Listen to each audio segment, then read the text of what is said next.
हाय, hello, नमस्कार प्रेक्षकांनो, कसे आहात? लग्नानंतर होईलच प्रेम ह्या मालिकेचा आजचा भाग आपण बघणार आहोत, म्हणजेच 24 फेब्रुवारी. सध्या मालिकेत लगीनघाई सुरू आहे. पार्थ, काव्या, जीवा, नंदिनी यांचं पुनर्मिलन सोहळ्याची तयारी चालू आहे. प्रेक्षकांनो, चॅनलवर नवीन असाल तर चॅनल सबस्क्राईब नक्कीच करा. बेल आयकॉन प्रेस करा, म्हणजे उद्या येणाऱ्या व्हिडिओचे नोटिफिकेशन सगळ्यात आधी तुम्हाला मिळेल. चला बघूया काय झालं आज मालिकेत. मालिकेची सुरुवात छान झालेली आहे. मालिकेत सगळे गप्पा गोष्टी करत आनंदात आहे. सगळे गप्पा गोष्टी करत आहेत. लग्नात कोणाकोणाची काय अपेक्षा आहे याची तयारी चालू आहे. काव्या म्हणत असते की लग्न सोहळ्याच्या पत्रिका छापल्या गेल्या पाहिजे. विक्रम म्हणतो हो नक्कीच, आपण ना पत्रिका छान छापून घेऊ. शारदाताई म्हणत असतात की लग्नाचा मुहूर्त काढला पाहिजे. शारदाताई मालिनीताईंना म्हणत असतात, तुम्ही तुमच्या गुरुजींना बोलून घेता का मुहूर्त काढण्यासाठी? प्रेक्षकांनो बघा, त्या गुरुजींचं नाव घेतात आणि गुरुजी तेथे हजर होतात. गुरुजी म्हणतात, गुरुजी उपस्थित आहे. खरं तर गुरुजी आलेले बघून मालिनी आनंदित होते, पण काव्या, पार्थ, जीवा, नंदिनी जरा घाबरतात. सगळेजण इथे गुरुजींचं स्वागत करतात, त्यांना बसवतात. विक्रम म्हणत असतो, गुरुजी तुम्ही अचानक कसे प्रकट होतात हो?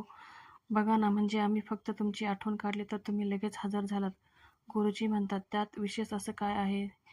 तुमच्या घरावर माझा विशेष लोभ आहे. गुरुजी म्हणत असतात की एखाद्याबद्दल विशेष लोभ असेल तर ह्या हृदयाचं त्या हृदयाला आपोआप कळतं.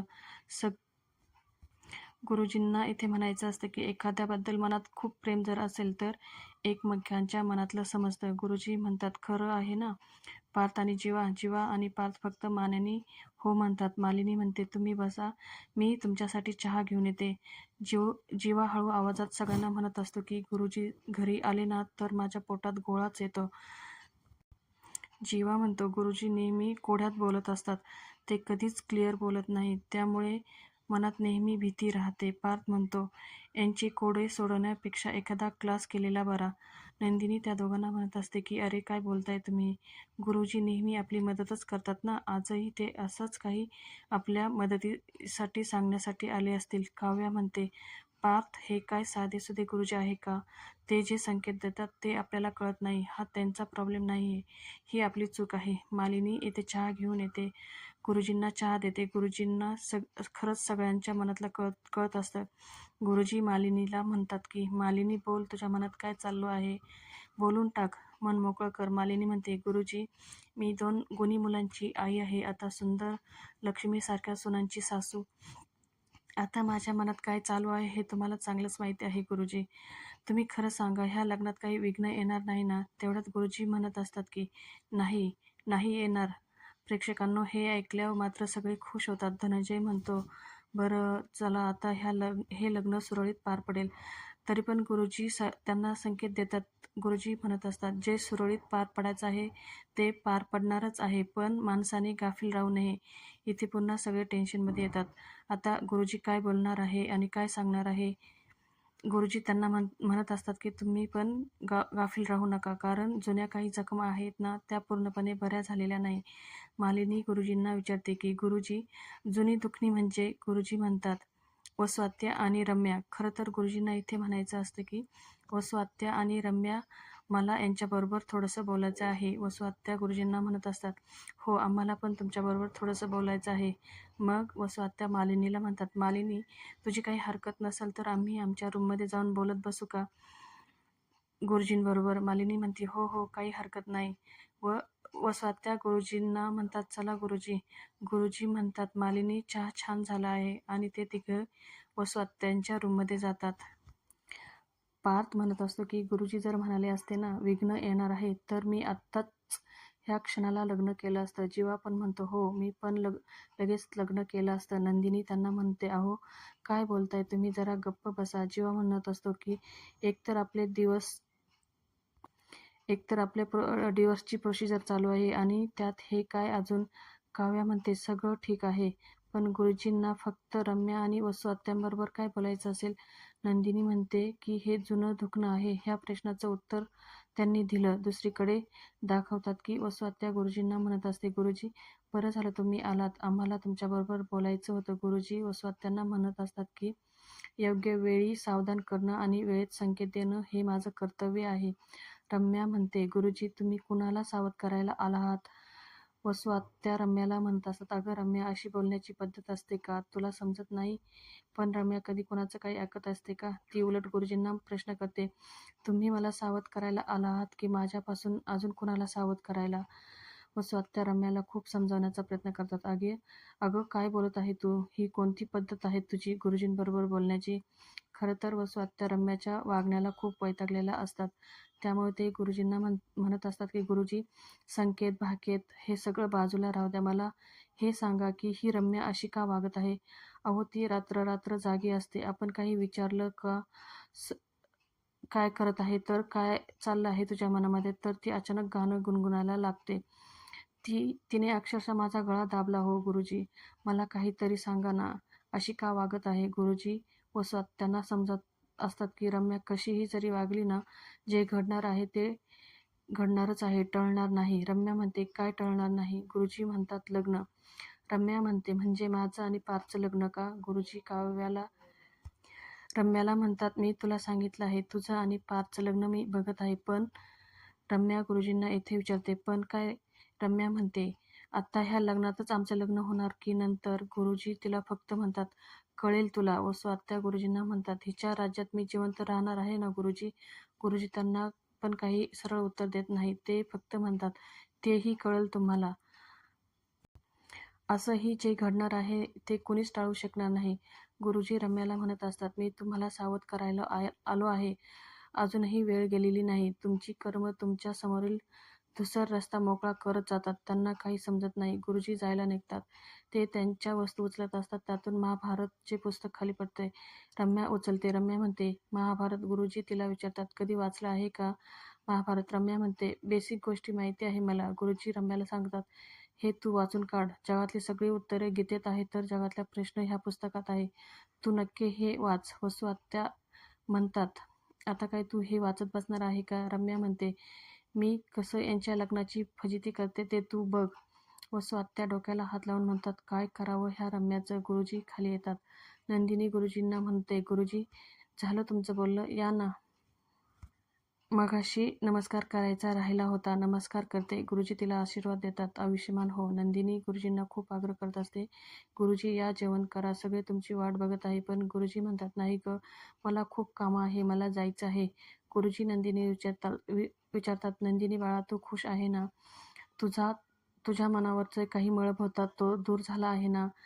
नंदिनी म्हणते, हो गुरुजी, मला आधी खरं तर वाटायचं की मी काव्याच्या सुखाचा, तिच्या नशिबाचा जो काही भाग आहे तो माझ्या मुठीत धरून ठेवला आहे की काय, पण माझे मन आता शांत झालं आहे. गुरुजी म्हणतात, ते असंच शांत राहू दे, कारण कर्माचं चक्र हे सतत फिरत राहतं नशिबाच्या चक्राला गती देण्यासाठी. नंदिनी, आपल्याला असं वाटतं की आपण एखाद्याचे देणे लागत आहोत, पण वेळ आली की ते त्यांना नकळत आपसूक दिलं जातं. मी तुमच्या लग्नाला अवश्य येणार आहे. सगळं तुमच्या मनासारखं छान होऊ दे. आणि गुरुजी तिला आशीर्वाद देऊन तिथून निघून जातात. दुसऱ्या सीनमध्ये दाखवतात, पार्थ, काव्या, जीवा, नंदिनी त्यांच्या लग्नाची पत्रिका छापण्यासाठी गेलेले असतात.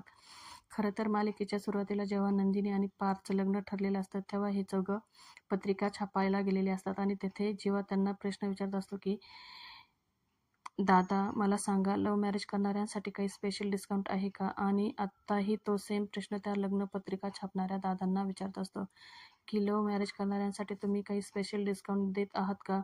सगळ्यांना आठवतं की जीवा म्हणत असतो की लव्ह मॅरेज करणाऱ्यांसाठी यांच्याकडे स्पेशल असा डिस्काउंट पाहिजे, कारण लव्ह मॅरेज करणाऱ्यांना लग्न होतं यातच खूप खुश असतात. खरं तर तो लग्नपत्रिका छापणारा दादा फोनवर बोलत असतो. त्यांचे या चौघांकडे लक्ष नसतं. तो म्हणत असतो की काही महिन्यापूर्वी 2 कपल असेच काही विचारत आले होते. नंदिनी म्हणते, हेच ना की लव्ह मॅरेज करणाऱ्या कपलसाठी लग्न होते हीच खूप मोठी गोष्ट असते. काव्या म्हणते, हो ना, बिचारे लग्न तर कसंबसं करतात, पत्रिका छापणं तर खूप मोठी गोष्ट झाली त्यांच्यासाठी. पार्थ म्हणतो, डिस्काउंट मिळायला पाहिजे ना दादा? दादा यांच्याकडे बघून म्हणत असतात, बोलले, आणि तो त्यांना बघून आश्चर्यचकित होतो. तो फोन ठेवतो आणि म्हणतो, अरे तुम्ही तेच लोक आहात ना? जीवा म्हणतो, हो आम्ही तेच लोक आहोत. जीवा, तेव्हा पण आम्ही हेच सगळे प्रश्न तुम्हाला विचारले होते. नंदिनी म्हणते, हो, हेच ते आगाऊ लोक, तुमच्याकडे डिस्काउंट मागणारे. जीवाचं आपल्या इथे चालूच असतं, अहो माझं असं म्हणणं, डिस्काउंट मागणाऱ्यांसाठी तुमच्याकडे अजून डिस्काउंट आहे का? सगळे हसतात. ते दादा त्यांना विचारतात, मग आता कशासाठी लहान भावांच्या लग्नपत्रिका छापण्यासाठी आला आहात का? पार्थ म्हणत असतो, आम्हाला तर मोठं होऊ द्या, आम्ही आमच्याच लग्नाच्या पत्रिका छापायला आलो आहोत. त्या दादांना आठवतं की गेल्या वेळेस यांच्या पत्रिका छापण्याच्या वेळेस काहीतरी मिस्टेक झाली होती. ते पत्रिका वाचतात. चिरंजीव पार्थ यांचा शुभविवाहाची सौका काव्या यांच्यासोबत करण्याची योजली आहे. काव्या म्हणते, नाही अहो, तुमचे त्यात काही चूक नाही. पार्थ म्हणतो, खरं तर युनिव्हर्सने तुमच्या मार्फत आम्हाला सांगण्याचा प्रयत्न केला की आमच्याकडून काही चूक होत आहे. ते पत्रिका छापणारे म्हणतात, मिरॅकल. असंच नाही आमच्या दुकानाचं नाव मिरॅकल ठेवलं. नंदिनी म्हणते, तीच चूक आम्हाला सुधरवायची आहे. त्यासाठीच आम्ही इथे आलो आहोत. जीवाचं पुन्हा सुरू होतं. मला असं म्हणायचं होतं की चूक सुधारणाऱ्यांसाठी काही तुमच्याकडे डिस्काउंट आहेत का? इथे सगळे खूप हसतात. नंदिनी म्हणते, बस झालं आता. ह्यांना नाही म्हणण्यात किती वेळ घालवणार आहात आपण? ज्या कामासाठी आलो आहोत ते काम करून घेतलं पाहिजे ना. नंदिनी म्हणते, आम्हाला जरा चांगल्या पत्रिका दाखवा. काव्या नंदिनीला चिडवते, अरे बापरे, किती ती घाई. जीवा पण नंदिनीला चिडवतं, तुला घाई झालेली आहे होय पत्रिका छापण्याची? पत्रिका छापणारी म्हणतात, छान जोक मारतात. बरं, नवरा नवरीची नावं सांगा. पार्थ सांगतो, पार्थ देशमुख. काव्या म्हणते, काव्या देशमुख. पत्रिका छापणारा चा गोंधळ होता आणि तो म्हणतो, तुम्ही दोघं पण देशमुख आहात का? काव्या म्हणते, सॉरी हां, ते पार्थ देशमुख आणि मी काव्या मोहिते.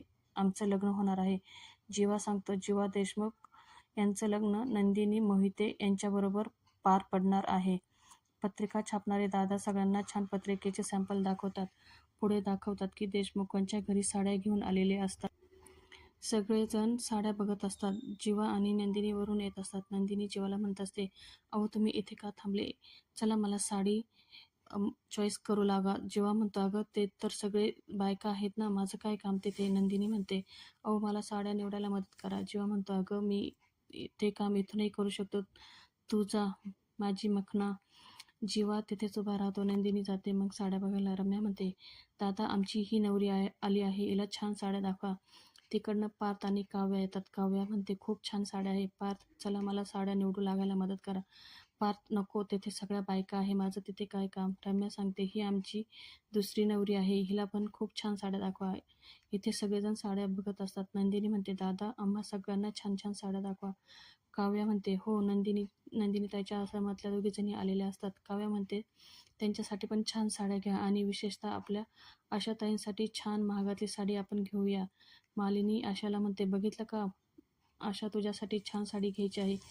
पुढे दाखवतात की जेव्हा नंदिनीला ही साडी नको, ती घे, ती साडी नको असं लांबूनच खुणवत असतो. पार्थ पण सेम काव्याला खुणवत असतो. जीवा पार्थला जीवा का पार्थ काव्याला खुणवत असतो. नेमकं त्यावेळेस रम्या बघते आणि ती एक साडी स्वतःच्या खांद्यावर टाकून बघते आणि ती साडी लपवून ठेवते. पार्थ आणि काव्या, जीवा आणि नंदिनी एकमेकांना खुणवत असतात हे मालिनी बघते. मालिनी त्यांना म्हणते, ए लबाड्यांनो, काय चाललं आहे तुमचं? काय तिथे उभे राहून हातवारे करत आहात तुम्ही? जीवा म्हणतो, कुठे काय, मी तर मखाना खात आहे. तो बघ दादाच लपून बघत आहे. पार्थ म्हणतो, नाही नाही, मी तर नूडल्स बनवत आहे. वसू आत्या म्हणतात, मालिनी तू एकदम खरं बोललीस. हे दोघं ना खरंच विक्रमचे चेले आहे. आत्या दोघांना बोलून घेते. म्हणते, ते दोघं म्हणतात, बरं तुम्ही म्हणताय म्हणून आम्ही येतो तिथे. तेवढ्यात आत्याबाईंना आठवतं. त्या मालिनीला म्हणतात, तुला आठवतं की तुमच्या बस्त्याच्या वेळेस विक्रमनी काय केलं होतं? मालिनी म्हणते, हो चांगलंच आठवतंय ना. जीवा म्हणतो, अरे काय झालं होतं सांगा की आम्हाला पण. मालिनी म्हणते, सांगते. काही नाही, असंच तुमच्यासारखेच त्यांनी आरसा धरला होता आणि कवडसे पाडत होते. हे सगळं आईंच्या लक्षात आलं. आणि मग आत्या म्हणतात, मग आईंनी विक्रमला चांगलंच फटकावून काढलं होतं. जीवा आणि पार्थ म्हणतात, म्हणजे बाबांचे गुण आले आहेत तर आमच्यात? मालिनी म्हणते, हो, आणि आईचे गुण माझ्यात आले आहे. तुम्हाला देऊ का चांगले फटके? प्रेक्षकांनो, आजचा भाग येथे असं दाखवतात की रम्या म्हणते, मला कुणाचा तरी फोन आला आहे आणि ती फोनवर बोलण्याच्या निमित्ताने ती साडी घेऊन तिथून निघून जाते. पुढं दाखवतात वसू आत्या मालिनी आणि विक्रमच्या जुन्या गोष्टी सांगत असतात. बाकीचे सगळेजण साड्या बघत असतात. इथे आजचा भाग संपतो. उद्याच्या भागात आपण बघणार आहोत की काव्या नंदिनीला सांगत असते, आपले नवरे आपल्याला साडी निवडण्यासाठी इशारे करून मदत करत आहे, तर आपला बस्ता यादगार नक्कीच होणार ना. त्या दोघी जवळ येऊन एकमेकीला मिठी मारतात आणि बाजूला होतात तर त्यांच्या दोघींच्या मध्ये रम्या येते.